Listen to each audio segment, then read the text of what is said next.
அசிதாங்க பைரவரை வழிபடுறோம். இந்த அசிதாங்க பைரவர் பிரம்மதேவருக்கு தலைவராக இருக்கக்கூடியவராக, இந்த உலகத்தை படைக்கக்கூடிய பைரவராக இருக்கார்.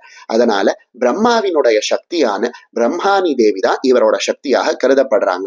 இவரினுடைய வாகனம் ஹம்சம் அப்படின்னு சொல்லப்படக்கூடிய அன்னப்பறவையாக இருக்கு. சூரிய பகவானை ஆட்சி செய்யக்கூடிய அற்புதமான பைரவராக இவர் இருக்கார். அதனால இவரை வழிபடுவதனால சூரிய தோஷமானது நீங்குது. அது மட்டும் இல்லாம இவரை வழிபடும் பொழுது தெளிவான ஞானம் ஏற்பட்டு மனதுல இருக்கக்கூடிய சஞ்சலங்கள் நீங்கி மன நிம்மதி ஏற்படுது அப்படின்னு சொல்றாங்க. இப்போ அடுத்து நாம 2வது பைரவரை பார்க்கலாமா? त्रिनेत्रं वरदं शान्तं कुमारं च दिगम्बरं डङ्कं कृष्णमृगं पात्रं बिभ्राणं च कृपानकं महेश्वरायुधं देवं वृषारूढं स्मिताननं शुद्धस्फटिकशङ्काशं नमामि रुरुभैरवम्.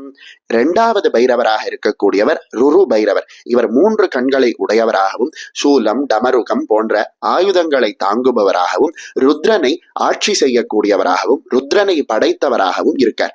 இவரினுடைய சக்தியாக மகேஸ்வரி தேவி, ருத்ரனினுடைய சக்தியான மகேஸ்வரி தேவி இருக்காங்க. இவரினுடைய வாகனமாக நந்தி பகவானானவர் இருக்கார். இவரினுடைய கொடியாகவும் நந்தியே இருக்கார்.